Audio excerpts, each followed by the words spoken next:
وما أرسلناك إلا رحمة للعالمين۔ عشق قاتل سے بھی مقتول سے ہمدردی بھی، یہ بتا کس سے محبت کی جزا مانگے گا۔ سجدہ خالق کو بھی ابلیس سے یارانہ بھی، سجدہ خالق کو بھی ابلیس سے یارانہ بھی، حشر میں کس سے عقیدت کا صلہ مانگے گا۔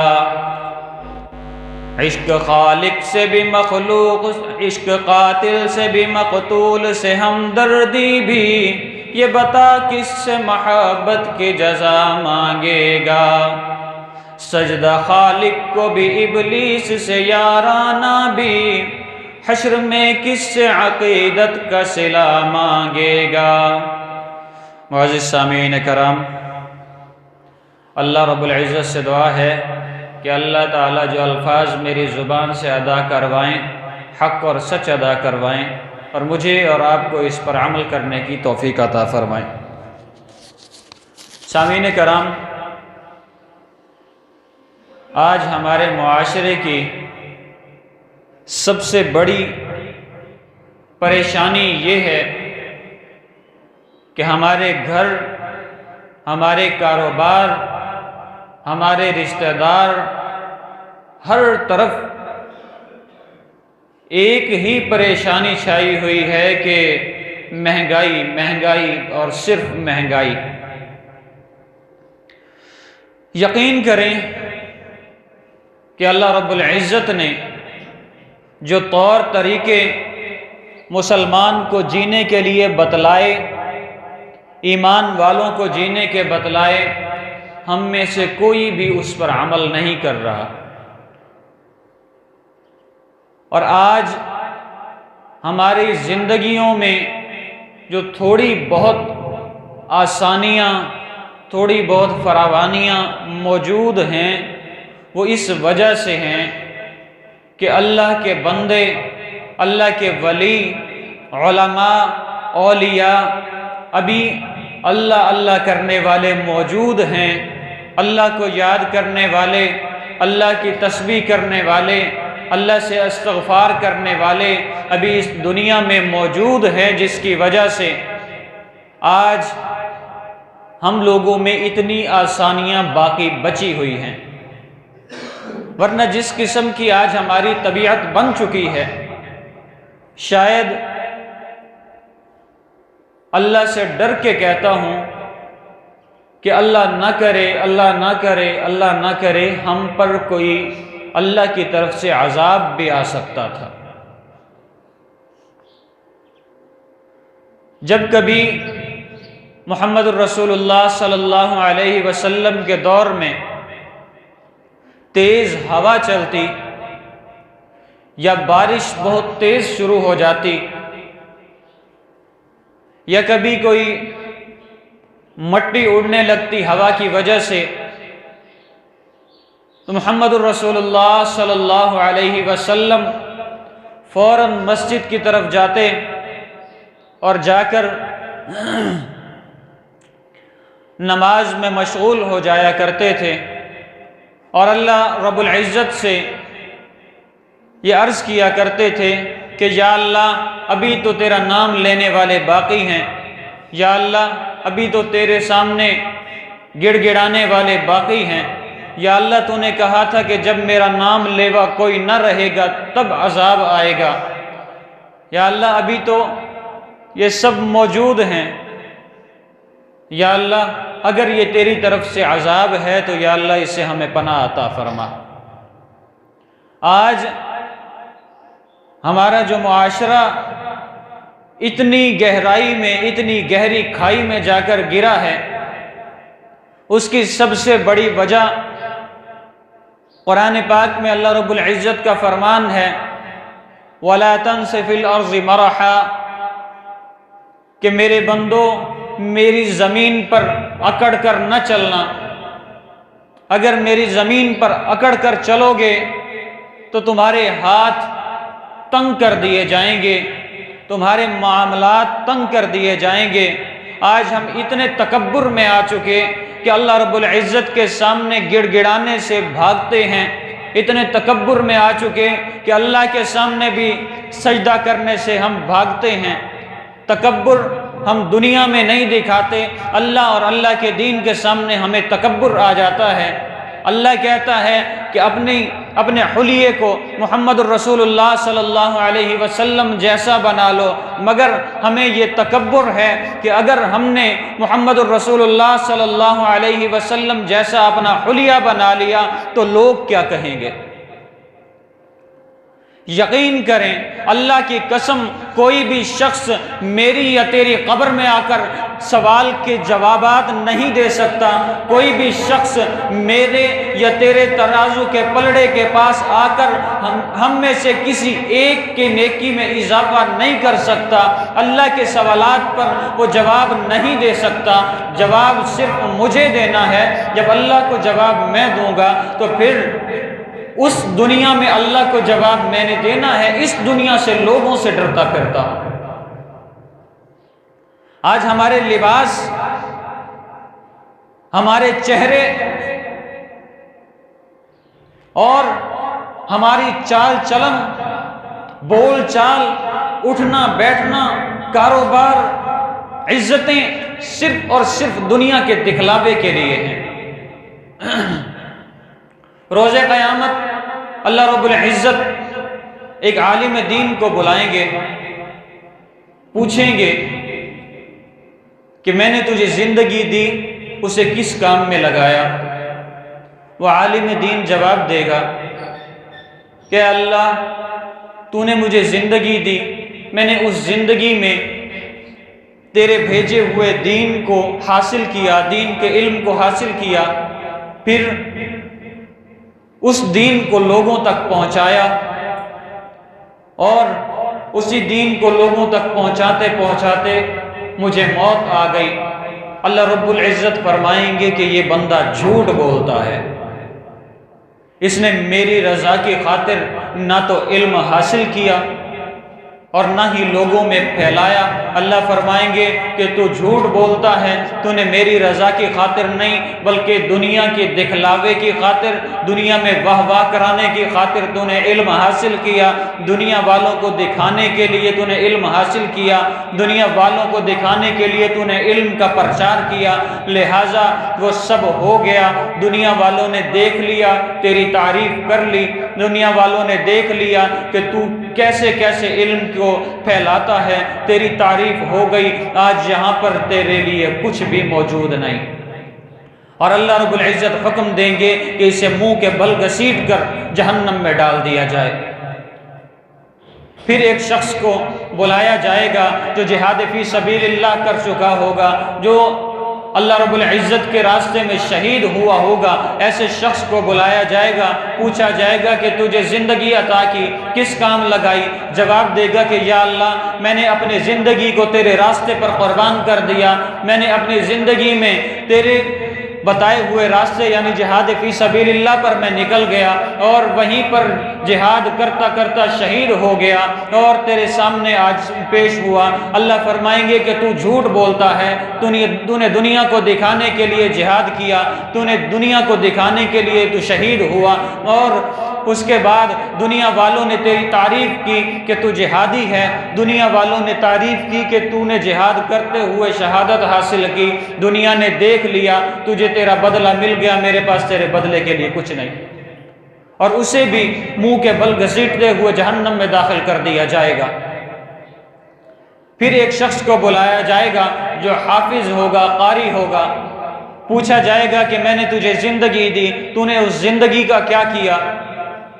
جواب ملے گا کہ یا اللہ تو نے مجھے زندگی دی، میں نے تیری بھیجی ہوئی کتاب یعنی قرآن پاک کو حفظ کیا، اس کا قاری بنا اور لوگوں تک وہ علم پہنچایا۔ اللہ فرمائیں گے کہ تو جھوٹ بولتا ہے، تو نے لوگوں کو دکھلانے کے لیے علم حاصل کیا، تو نے لوگوں کو دکھلانے کے لیے علم کو آگے تقسیم کیا، میرے قرآن کو آگے تقسیم کیا، تو جو کر چکا اس کا بدلہ تجھے دنیا نے تعریفوں کے ساتھ دے دیا، میرے پاس تیرا بدلہ نہیں، اور اللہ حکم دیں گے اور اسے بھی منہ کے بل گھسیٹ کر جہنم میں ڈال دیا جائے گا۔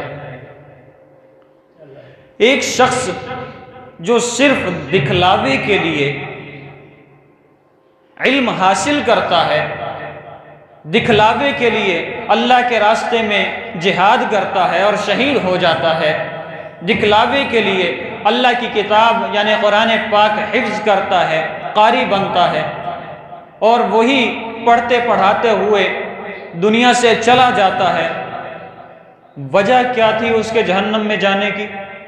کہ اس نے اللہ رب العزت کی رضا کے لیے کچھ بھی نہیں کیا۔ اس نے جو کیا وہ صرف لوگوں کو دکھانے کے لیے کہ میں یہ کر سکتا ہوں، میں ایسے پڑھ سکتا ہوں، میں ایسے بول سکتا ہوں، میں ایسے کہہ سکتا ہوں، میں ایسے چل سکتا ہوں، میں ایسے بیٹھ سکتا ہوں، ایسے سو سکتا ہوں، دنیا والے مجھے دیکھیں اور میری تعریف کریں۔ سو دنیا میں تعریف حاصل کر چکا۔ ایک عالم دین کو جب جہنم میں اللہ اس وجہ سے ڈال سکتا ہے، ایک اللہ کے راستے میں شہید ہونے والے کو اللہ اس طریقے سے ڈال سکتا ہے، تو پھر اللہ فرماتا ہے کہ میری زمین پر اکڑ کر نہ چلو۔ خود زمین روزانہ کئی دفعہ آواز دیتی ہے کہ اللہ کے بندے میری پیٹھ پر اکڑ کر نہ چل، کل تو جب میرے اندر آئے گا اس وقت میں تجھے بتلاؤں گی کہ اللہ کی بغاوت کرنے والا، اللہ کی زمین پر اکڑ کر چلنے والا، اس کے ساتھ میں کیا صلہ کرتے ہوں۔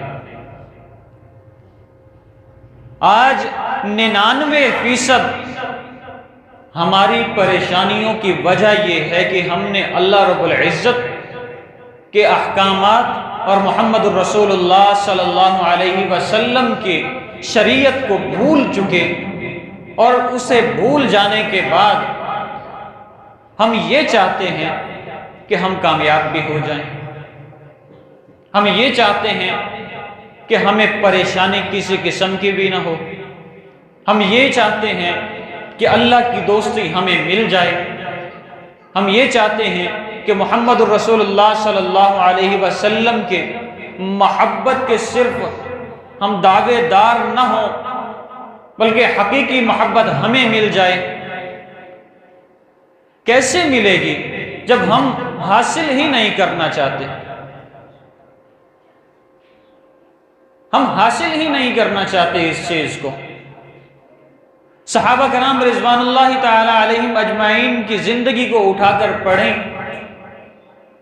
کون سا ایسا موقع تھا جب محمد الرسول اللہ صلی اللہ علیہ وسلم نے کوئی عمل بتایا ہو اور انہوں نے انکار کر دیا ہو؟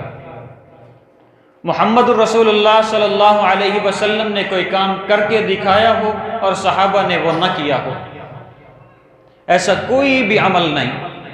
اسی وجہ سے اللہ رب العزت نے یہ فرما دیا کہ میں ان صحابہ سے راضی ہوں، یہ صحابہ مجھ سے راضی ہیں۔ کس وجہ سے فرمایا؟ اس وجہ سے فرمایا کہ اللہ کے دین کی اتباع کرتے رہے، اللہ کے نبی محمد الرسول اللہ صلی اللہ علیہ وسلم کی شریعت کو مانتے رہے، جیسے اللہ کے نبی صلی اللہ علیہ وسلم حکم دیتے رہے ویسے اس پر عمل کرتے رہے۔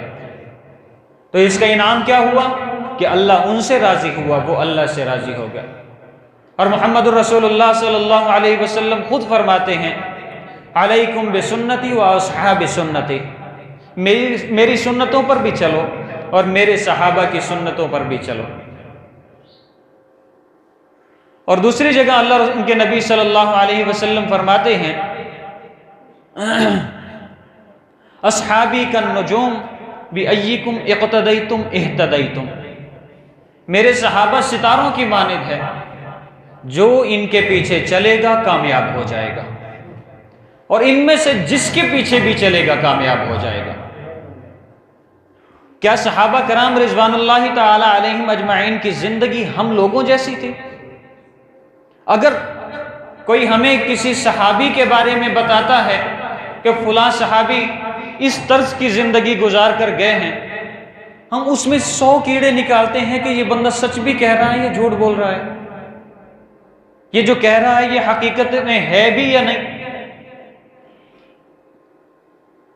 اور محمد الرسول اللہ صلی اللہ علیہ وسلم کا فرمان ہے، آپ صلی اللہ علیہ وسلم نے ہاتھ جوڑ کر فرمایا، اللہ اللہ فی اصحابی لا تتخذوہم من بعد غرضا، تمہیں اللہ کا واسطہ ہے میرے صحابہ کو برا نہ کہنا، میرے صحابہ سے بغض نہ رکھنا۔ اللہ اللہ فی اصحابی لا تتخذوہم من بعدی غرضا فمن احبہم فبحبی احبہم، کہ جس نے میرے صحابہ سے محبت کی گویا اس نے مجھ سے محبت کی، ومن ابغضہم فببغضی ابغضہم، اور جس نے میرے صحابہ کے لیے دل میں رنجش رکھی گویا اس نے مجھ سے دل میں رنجش رکھی۔ اور آج ہم صحابہ کی زندگیوں سے بالکل پھرے ہوئے ہیں، ہمیں آپ صلی اللہ علیہ وسلم کے احکامات نظر نہیں آتے۔ ہم جانتے ہیں کہ آپ صلی اللہ علیہ وسلم نے حکم کیا دیے ہیں، مگر ہم اس پر عمل کرنا نہیں چاہتے۔ کیوں نہیں کرنا چاہتے؟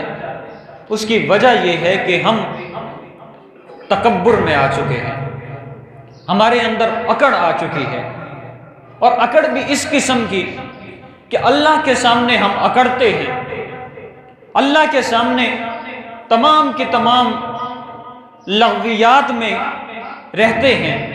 جب اللہ کا منادی مؤذن صدا دیتا ہے ہم اس کا انکار کر دیتے ہیں، جماعت کی نماز ہوتے دیکھ کر ہم منہ موڑ کر چلے جاتے ہیں، نہ تو ہم مساجد میں جا کر نماز پڑھتے ہیں اور نہ ہی اپنے گھروں میں نماز پڑھنا گوارا کرتے ہیں۔ جب اللہ رب العزت کی بات آتی ہے اس وقت ہمیں اکڑ آ جاتی ہے۔ اگر میں کام کرتا ہوں کسی جگہ پر اور میں اسے یہ کہتے ہوئے شرماتا ہوں کہ یار میں نماز پڑھ کے آ رہا ہوں، وہ کیا سوچے گا؟ یہ مسلمان ہے،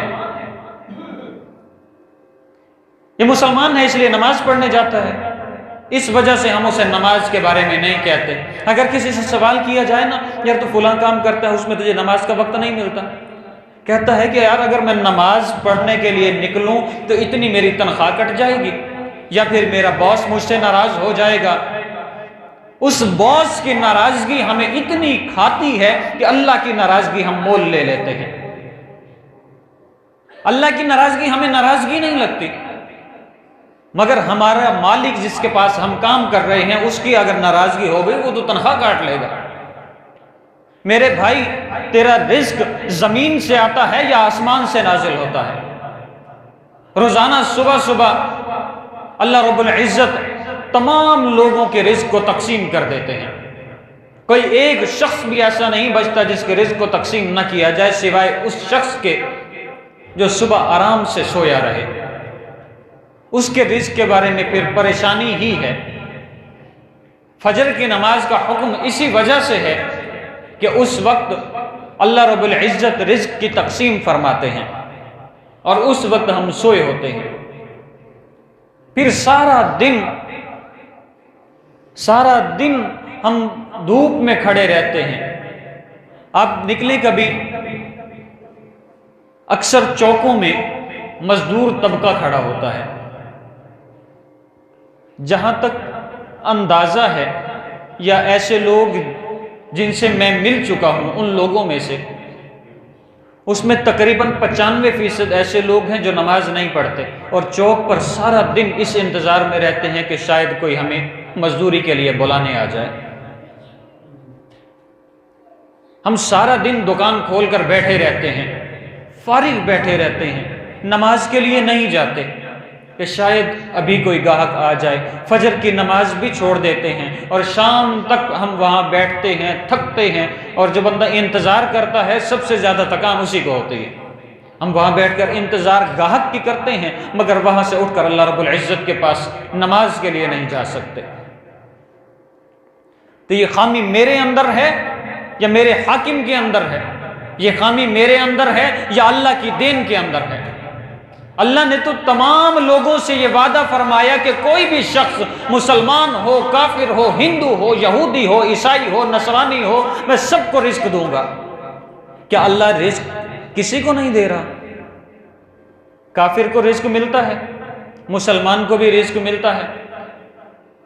کافر بھی اپنے گھر کی چھت میں رہتا ہے اور ہم بھی اپنے گھر کی چھت کے نیچے ہیں، ہمیں بھی گھروں کی سہولیات ہیں، بھلے کرائے کے گھر ہیں، گھروں میں رہتے ہیں، باہر روڈوں پر تو نہیں رہتے، ہمیں رزق ملتا ہے، بھوکے تو نہیں سوتے۔ کافر کو بھی یہ ساری چیزیں ملتی ہیں، مگر فرق صرف یہ ہے کہ کافر کو ان عبادات کا حکم نہیں دیا گیا جن عبادات کا مسلمان کو حکم دیا گیا۔ اللہ رب العزت قرآن پاک میں فرماتے ہیں لَقَدْ كَانَ لَكُمْ فِي رَسُولِ اللَّهِ أُسْوَةٌ حَسَنَةٌ کہ میرے نبی علیہ السلام کو اپنی زندگیوں کے لیے نمونہ بنا لو اگر کامیاب ہونا چاہتے ہو۔ ہم نے آپ صلی اللہ علیہ وسلم کے چہرے کو بھی اپنے لیے نمونہ نہیں بنایا، آپ صلی اللہ علیہ وسلم کے لباس کو اپنے لیے نمونہ نہیں بنایا، آپ صلی اللہ علیہ وسلم کی شریعت تو بہت دور کھڑی ہے۔ اللہ رب العزت سے دعا ہے کہ اللہ ہمیں دین حکیم کو سمجھنے اور اس پر عمل کرنے کی توفیق عطا فرمائے۔ وآخر دعوانا الحمدللہ۔